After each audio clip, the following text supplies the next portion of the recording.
এটা হচ্ছে রান্নাঘর। রান্নাঘরের অবস্থা এই হলো রান্নাঘর। রান্নাঘরের অবস্থা দিস ইজ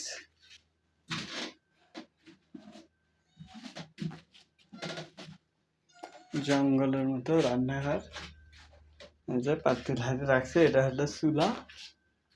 এই যে এটা গেল, তারপরে এই যে এটা হচ্ছে গোসলখানা। এটা একটা গোসলখানা দেন। এটা উপরে কোনো ছাদ পাত নাই, কিছু না।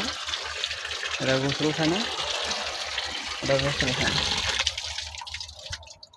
এটা হচ্ছে ওয়াশরুম।